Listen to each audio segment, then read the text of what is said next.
हेरा फेरी 3 पर आई मुसीबत। अब कभी नहीं बनेगी ये फिल्म। 100 करोड़ लेने वाले SRK को उनकी पहली एड के लिए मिले थे कितने पैसे? रुपए जानकर आपकी आंखें भर आएंगी। भारत ने खेला ऐसा खेल, विदेशों में लग गया चाइना का एल। स्ट्रगल के दिनों में बादशाह ऑफ बॉलीवुड SRK दिल्ली में एक छोटा सा रेस्टोरेंट चलाते थे, जिसके बाद उन्होंने टीवी सीरियल से एक्टिंग की दुनिया में कदम रखा और 1988 से 1992 तक कई सीरियल्स में काम भी किया। फिर 1992 में आई शाहरुख खान की पहली फिल्म दीवाना, जिसमें उनकी दमदार एक्टिंग की काफी तारीफ हुई और इस फिल्म के लिए उन्हें 20,000 रुपए दिए गए। करियर की शुरुआत में शाहरुख ने बाजीगर, डर जैसे फिल्मों में नेगेटिव रोल निभाए, जिसके लिए उन्हें अवार्ड्स भी मिले। पर 1995 में आई फिल्म DDLJ में SRK पहली बार रोमांस करते दिखे। इस किरदार से उन्होंने ऐसा जादू चलाया कि उनका नाम पड़ गया किंग ऑफ रोमांस। एक के बाद एक ब्लॉकबस्टर फिल्में देने वाले SRK बॉलीवुड के one of the highest paid actor बन गए। किंग खान हर फिल्म के लिए 40 से 50 करोड़ रुपए चार्ज करते हैं। हाल ही में रिलीज हुई उनकी फिल्म पठान ने 1100 करोड़ रुपए की कलेक्शन करी। इस फिल्म के लिए शाहरुख खान ने 100 करोड़ की फीस चार्ज की। एक्टिंग के साथ शाहरुख बिजनेसमैन भी है, इसीलिए आज वो दुनिया के दूसरे सबसे अमीर एक्टर भी बन चुके हैं।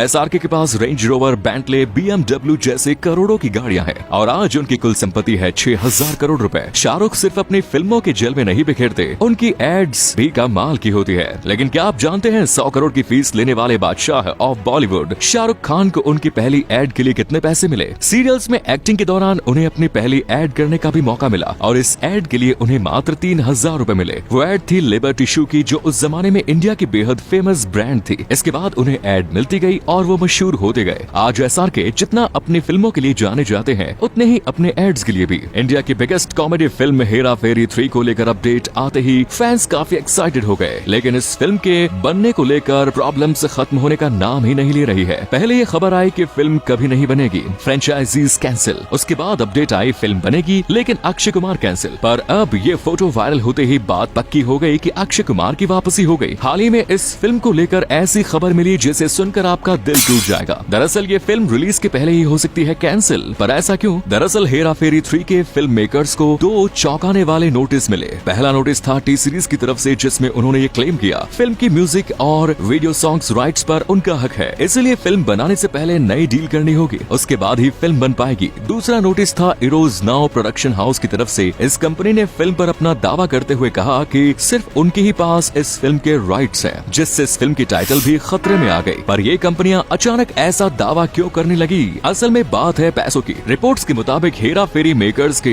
इरोज नाउ प्रोडक्शन हाउस के पास 60 करोड़ रुपए उधार है, इसीलिए अगर ये फिल्म बनानी है तो पहले बाकी पैसे देने होंगे। वैसे इस फिल्म की तरह अक्षय कुमार के करियर पर भी खतरा मंडरा रहा है और ये खबर भी आई है कि उनकी सबसे चर्चित फिल्म राउडी राठौर के सीक्वल से भी उन्हें हटा दिया गया है। देखना ये होगा क्या खिलाड़ी कुमार फिर से एक बार अपने राउडी लुक में नजर आएंगे या उनके करियर की नैया डूब जाएगी। हमारे पड़ोसी देश चाइना में 200 से ज्यादा 2 व्हीलर कंपनीज हैं जिन्होंने अफ्रीकन मार्केट पर कब्जा कर लिया। ज्यादातर बाइक्स और स्कूटर को चाइना से सीधा एक्सपोर्ट कर अलग अलग अफ्रीकन देशों में असेंबल किया जाता है, लेकिन समस्या ये थी कि इनके पार्ट्स काफी चालू क्वालिटी के थे, जिसकी न कोई गारंटी थी न वारंटी। वहीं इन अफ्रीकन देशों के पास एक और ऑप्शन था जापानीज बाइक्स खरीदने का, जिनकी बिल्ड क्वालिटी बेहद उम्दा और टिकाऊ थी, लेकिन इनकी कीमत काफी ज्यादा थी। तभी अफ्रीकन मार्केट में एंट्री हुई इंडियन 2 व्हीलर कंपनी जैसे बजाज और TVS की। इन बाइक्स की क्वालिटी बढ़िया और प्राइस भी काफी सही थी, जिस कारण कुछ सालों के अंदर ही इंडियन कंपनीज ने अफ्रीकन मार्केट पर पूरी तरह कब्जा कर लिया, जिसके चलते 160 से भी ज्यादा चाइनीज कंपनी को अपनी फ्रेंचाइजी बंद करनी पड़ी। 2019-2020 में 40% से ज्यादा मार्केट शेयर सिर्फ बजाज के पास थे और 2018 में इंडिया दुनिया भर में 2 व्हीलर का सबसे बड़ा मैन्युफैक्चरर बन गया। आज के समय इंडिया चीन से दुगना है 2 व्हीलर मैन्युफैक्चर करता है। HP के प्रिंटर्स तो हम सब ने इस्तेमाल किए ही होंगे दोस्तों, लेकिन क्या आप जानते हैं कि HP ये नहीं चाहता कि उसे अपने प्रिंटर्स बेचकर फायदा हो? लेकिन ऐसा क्यों? HP जानबूझकर अपने प्रिंटर्स को 30 से 40% लॉस में सेल करता है। असल में उसकी स्ट्रेटेजी है कि कम दाम के चक्कर में आप एक बार उसका प्रिंटर खरीदें, और HP का प्रिंटर खरीदने का मतलब है आप अगले 4-5 साल तक उसी की इंक कार्ट्रिज खरीदते रहेंगे। इन इंक कार्ट्रिज का प्रॉफिट मार्जिन 60 से 70% तक होता है और HP अपना असली प्रॉफिट इन्हीं से कमाती है। इतना ही नहीं, जब HP ने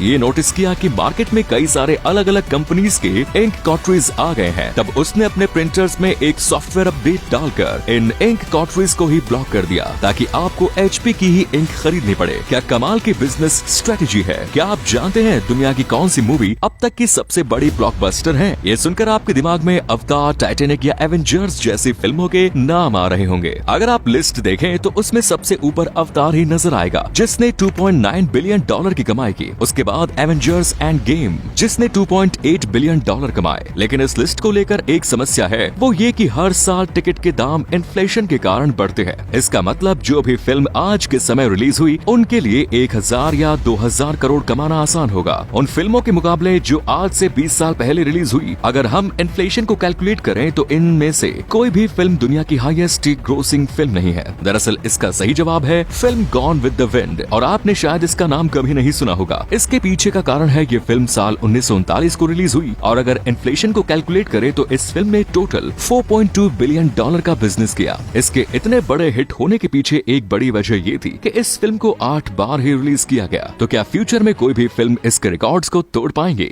धन्यवाद।